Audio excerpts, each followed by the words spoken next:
Hello and welcome to another Doctor's Assistant 1 video. Today I'm doing a review of a comic book, but something kind of different. It's not a Titan comic book, and it's not really a IDW one either. It's a fanzine. So it's sort of made by fans and someone very cool and very important in the Doctor Who sort of behind the scenes, I guess. Andrew Cartmel, the script editor of Doctor Who back in the 1980s, the sort of latter end as well, more so with the likes of the 7th Doctor era and that. So yeah, I picked this up from the Fanfiction Illustrated website. It costs $17.99, I think it was, how much I paid for it, and I guess you'll find out whether or not I think it's worth the price in this review. Hopefully stick around, and yeah. Firstly, you have Phantom Fright, or Freight, or whatever, however you pronounce the second one from that. Not, well, funny thing is, I am reading more, but my reading is still, so yeah. Then you've got Body of the Cybermen, so if I mispronounce any words, I'm sorry about that, but yeah, Body of the Cybermen, and I'm dyslexic, so that probably doesn't help. Anyway, Body of the Cybermen, Phantom of the Space Opera, and that, and then you've got like just little things in between, like little just fun little bits and pieces as well.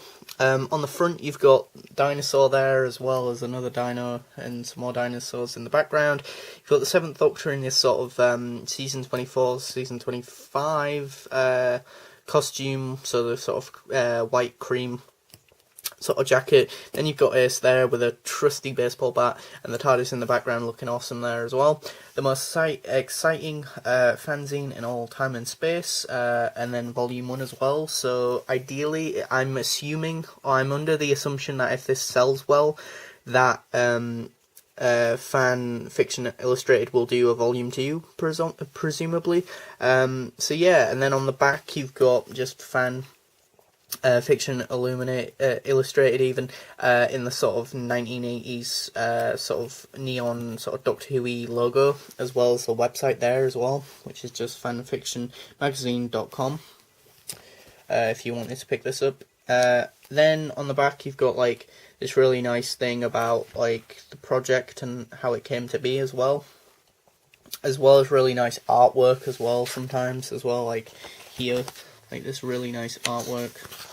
Then you've got like a list of all the contributors and people who made this fanzine possible, as well as like the contents page, so where if there was one story in particular you want to just read, like I read the Body of the Cybermen first, I flicked through to page 27 then, and that's yeah, I've read all of the stories, and then there's some more awesome artwork here as well.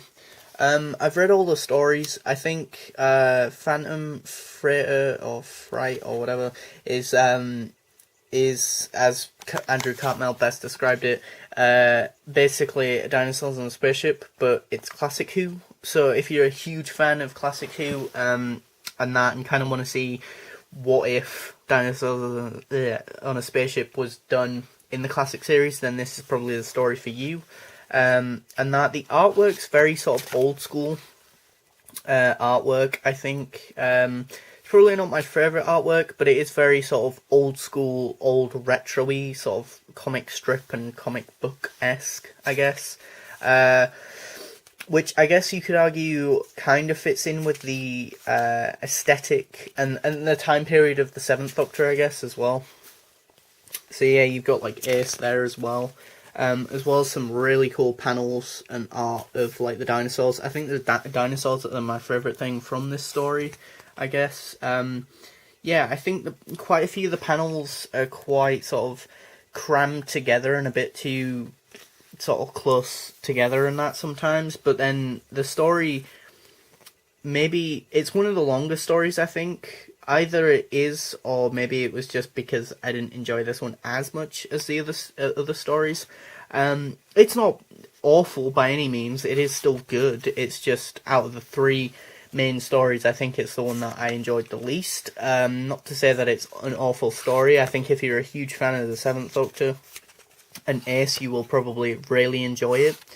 And that, and yeah, there's quite a bit of humour, and it's the Seventh Doctor and Ace, just sort of larking about on an adventure, really. So what's not to love if you really like that pairing of Doctor Companion? You've got some more beautiful art here of the Third Doctor and some sad men and the brig, and Joe Grant and that. And then you've got that story, the first one was written by Andrew Cartmel, I think it was. So yeah, I did like that one. It was enjoyable. I think the other story that he did was quite more enjoyable, I guess. I like that one more, which is kind of surprising because I like the Seventh Doctor more than I do the Fifth Doctor and the other story, the Fifth Doctor story.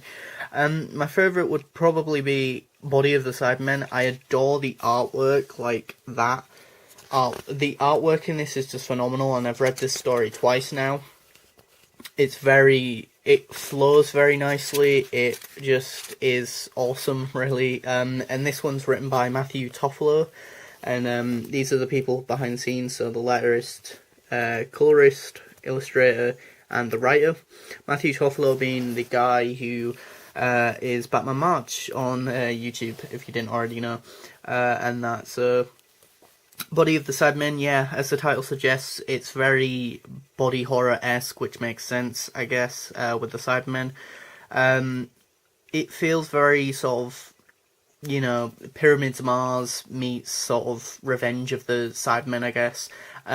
It's quite interesting. I wonder if there's a reason as to why they are the Tomb of the Cybermen design. I mean, it works in this story, with them missing the sort of metal piece around what would normally be there. You miss that, and then you've got this sort of falling, decaying jaw, and that really is effective, as well as these pipes and missing limbs and stuff, like the feet and that. And it's just, it's so good. And I think Leela is probably the best drawn companion as well, like out of the three. I don't know why, but Ace and Perry look a bit off to me in both the other two stories, in terms of how they're drawn anyway. And there's just some really good dialogue, as well as some awesome action scenes and different, awesome artwork and shots and that, And it's really nicely drawn and written, and it nicely leads into Talons of Weng-Chiang, so I could imagine this being set between Robots of Death and Talons of Weng-Chiang. And you got some more artworky sort of stuff. You've got like this maze puzzle sort of thing, if you wanted to do that, as well as some just little comic strips there. Then you've got Phantom of the Space Opera, which is a Fifth Doctor story. It's written by all these people. This one's more of a joint effort with Andrew Cartmel and some other people, as well as the letterists and colorists and illustrator and all that. So yeah, there's quite a lot of people behind the scenes on this, I can imagine. I know a while back, I think it was earlier this month, earlier in January, they for the release of this, they did a signing down in London, which I would have loved to go to, but it's London, and I live in the north of the country, so, and that's, but yeah, lovely shot of this sort of space ship sort of thing. Almost kind of reminds me of sort of the epicness of Star Wars and that. And then you've got, Peter Davison's Fifth Doctor and Perry, who, again, looks a bit off in terms of how she's been drawn, but you've got all these varied aliens, and it was a really good story, and I really enjoyed it. You've got really cool shots of the spaceship outside, kind of reminiscent, if not, almost reminiscent of Four to Doomsday with Peter's Doctor, his second outing, when he's outside the spaceship, of that sort of story as well. And it's just a really good whodunit sort of murder mystery type thing, and there's a lot of really cool shots or panels and that, and I don't know why, but I really like the Fifth Doctor in that story, and that it's just it was a really fun read. And there's a little story in the back as well. There's some more art and stuff. And yeah, do I recommend this fanzine if you're a Doctor Who fan? I think if you're a huge classic series fan, then yeah, it's a must-have. If you're more of a new series fan, then it's probably not going to obviously appeal to you, seeing as it's only got classic series Doctors, so 4th, 5th, and 7th Doctor. So it would be interesting if they did a Volume 2 a Volume 2. If they do a second one, and or Volume 2, it would be interesting to see some of the other Doctors that they haven't got, obviously, in this one. So maybe, you know, a 2nd, 3rd, and 6th Doctor story would have been cool.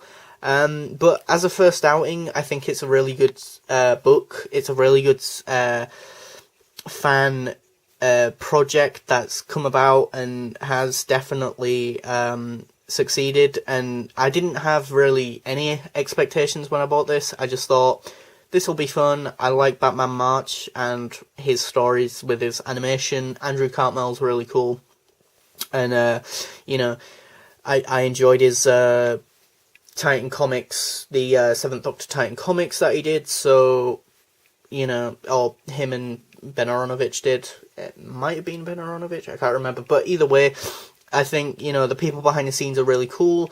So, you know, I put the money down to support them. So if you want to support them, please do feel free to check out the website, you know, fanfictionmagazines.com, to buy the book. It's, as I say, I think it's $17.99, which I think sounds like quite a bit of money to put down, considering that if money is an issue, Titan Comics is probably better for you because they are cheaper, but then again, they can make them cheaper because they have the backing of a big publishing sort of company, being Titan Comics, whereas the people doing this, I feel like, are trying to fund it out of their own pocket. And I think this might have even started as like a GoFundMe project or Indiegogo type thing or Kickstarter type thing, and that I wouldn't know because I wasn't here at the beginning of this project. I was at the end of this project, pretty much coming to a close, and them just being like, here's the link to the fanzine that we've been making, please feel free to buy it. And I did. So, and I enjoyed, you know, I enjoyed all the stories. I think some were average to a bit above average. Some were really, really good. Some were slightly below really, really good, but still better than the first story that I read. As I say, I think it goes the 7th Doctor story, then the 5th Doctor one, and then the 4th Doctor one. But either way, there's probably something for everyone who is a really big Classic Who fan. So yeah, if you're a big Classic Who fan and you like supporting independent companies and sort of the smaller people trying to make things for the fans and give back to the fans, then please do feel free to fund this, because it's only with our money that things like this can even come about, and that, you know. So yeah, thanks for watching, comment, rate, and subscribe.